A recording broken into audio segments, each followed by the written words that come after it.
Frank, overall, how did this happen? I don't think many had United winning this game.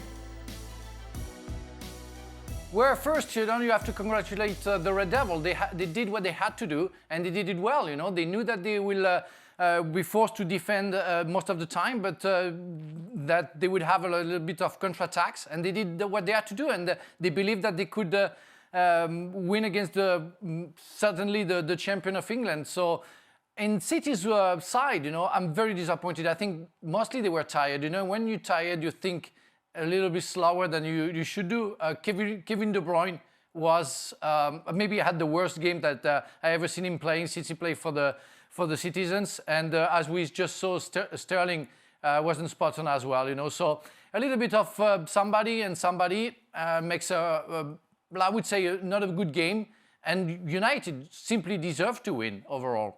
Why don't they do this more often, Manchester United? We saw them in that draw against Crystal Palace midweek, and they were terrible. Because it's not the same type of opponent. They know against the Citizen that they can count on their strengths. Their strength is to defend well. I mean, they showed it today. The defense has been absolutely perfect. The midfielders in the middle of the park with Fred and McTominay has been spot on. And they know that with Martial, with Rashford and James, they could get something out of it.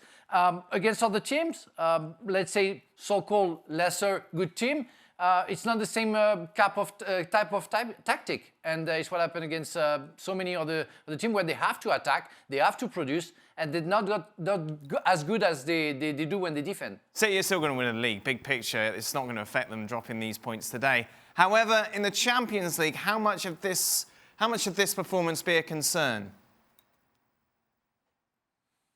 Well, it makes a big stain on their resume. I would say, they might be the winner of the championship, the Premier League, but everybody will see that they lost 4 points against Manchester United, and now in Champions League they will have to react very quickly to show to the world that they're still the contender. Now, after seeing that, and after seeing Bayern Munich against Dortmund yesterday, I have the tendency to think that Bayern is still the favourites, because they reacted after losing 2-0 against Dortmund. Manchester City didn't. Meanwhile, the other game today with Liverpool taking on Fulham. Now, let's just remind you what that means for Liverpool. And of course, now it's all about trying to finish in the top four. And considering their run and considering where they are in the table and considering that those ahead of them have all got games in hand, it is going to be a real ask, isn't it now, for Jurgen Klopp's side. Frank, we've talked a lot on this show about the defensive frailties of Liverpool, and of course it was another centre-back pairing today.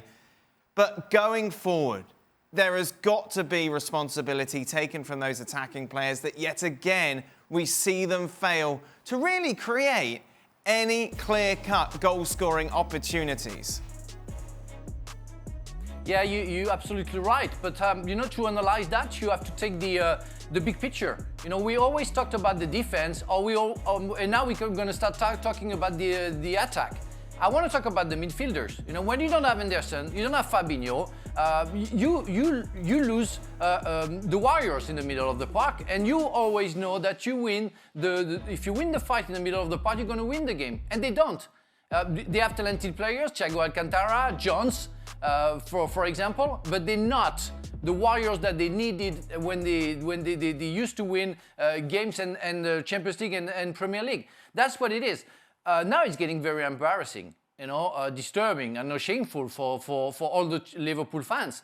The players, they have to have a pride to react. It's going to be hard, and as we always said, certainly we can find excuses, but 6 games in a row losing at home is again very embarrassing.